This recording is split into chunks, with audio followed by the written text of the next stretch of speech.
ஊழியருக்கு இருக்கா? டிஏ பிரச்சனை மட்டுமல்ல, ஓய்வு பெற்ற ஊழியர்கள் இன்றைக்கு குறைந்தபட்ச ஊதியம் என்ன? குறைந்தபட்ச ஓய்வூதியம் நம்முடைய போக்குவரத்து கழகங்களிலே 3050 ரூபாய், அரசு துறையிலே 7080 ரூபாய். இன்றைக்கு இந்த 3050 ரூபாய் ஓய்வூதியம் கூட கிடைக்காத, குறைந்தபட்ச ஓய்வூதியம் கிடைக்காத இங்கே சகோதரிகள் வந்திருக்கிறார்கள். குறைந்தபட்ச ஓய்வூதியம் கிடைக்காத வாரிசு பென்ஷன்தாரர்கள் 5000 பேர் இருக்காங்க. நான் நிறைய பேசணும், ஏன்னா எல்லா விஷயத்தையும் புரிய வைக்க வேண்டும் என்றால் கொஞ்சம் நேரம் எடுக்கும். இருந்தாலும் வேற வழி இல்லை. அதாவது மினிமம் பென்ஷன் 3050 பென்ஷன் ரூல்ஸ் இருக்கு. மினிமம் பென்ஷன்னா என்ன அர்த்தம்? மினிமம் பென்ஷன்னா என்ன அர்த்தம்னா கட்டாயமாக 3050 ரூபாய் கொடுக்கணும். இதுக்கு பேர் தான் மினிமம் பென்ஷன். ஒருத்தர் 2007லயோ 2008லயோ பணி ஓய்வு பெறுகிறார். பணி ஓய்வு பெறும் பொழுது அவர் வாங்கிய அடிப்படை சம்பளம் 5000 ரூபாய். நான் 2008 2009 காலத்தை சொல்கிறேன். இந்த 5000 ரூபாய் பணி ஓய்வு பெற்றவர்கள், அவர் பேசிக் வாங்கினவர் பணி ஓய்வு பெற்ற பிறகு அவருக்கு எவ்வளவு பேசிக் பென்ஷன் வரும்னா 2500 ரூபாய் எல்லாம் கொடுத்து கிடைக்கும். இவர் 2500 ரூபாய் வரும்பொழுது மினிமம் பென்ஷன் 3050 என்பதால் 3050 ரூபாய் பென்ஷன் கொடுத்துக்கிட்டு இருக்காங்க. இதே தொழிலாளி ஓய்வு பெற்ற பிறகு, இறந்த பிறகு அவருடைய வாரிசுதாரர்களுக்கு 7 வருஷத்துக்கு மேல ஆனா 30% பென்ஷன் தான்.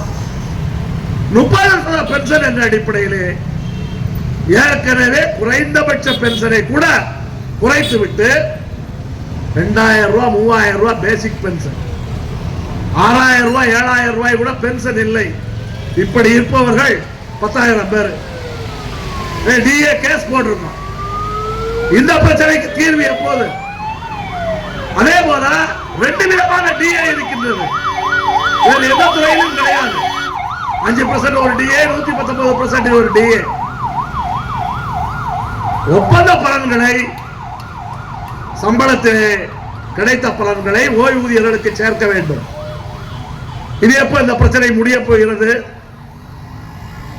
மெடிக்கல் பிரச்சனை இன்னும் தீரவே இல்லை. டிஏ பிரச்சனை மட்டும்தான் உலகமா?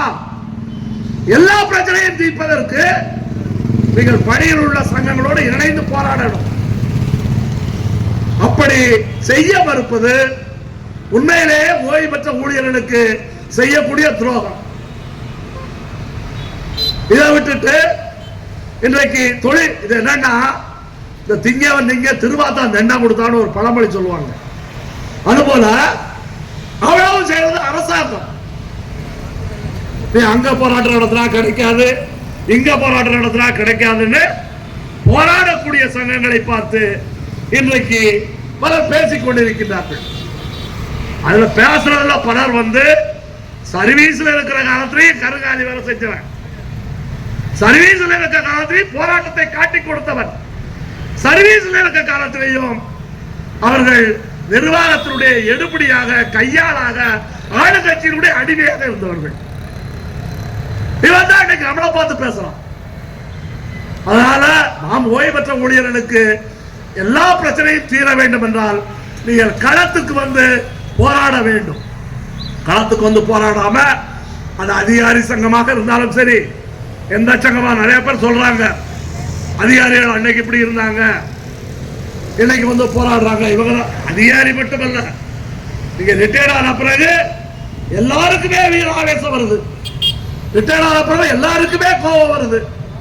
ரைட், இப்பவாது வந்துச்ச, இப்பவாது போராட வர்றாங்க, இப்பவாது அரசாங்கத்தை எதிர்க்க வர்றாங்களே என்று சந்தோஷப்படுவோம். நான் உண்மையிலே சொல்கிறேன், மேடைக்காக சொல்லவில்லை. இந்த மீட்டிங்க்கு வரும் பொழுது ஒரு ஓய்வு பெற்ற நிர்வாக இயக்குனர் எனக்கு போன் பண்ணார்.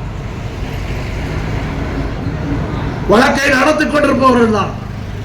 அவர் என்ன சொன்னாரு, ரைட்டுங்க நீங்க போராட்டம் நடத்துறீங்க, வழக்கு நடத்திடும், ஆனால் வழக்கு மட்டும் பிரச்சனையை தீர்க்காது, எப்படியாவது இந்த பிரச்சனையை தீர்ப்பதற்கு தொழிற்சங்கம் முயற்சி பண்ணுங்கள் என்று வழக்கு நடத்துறவர் சொல்றார்.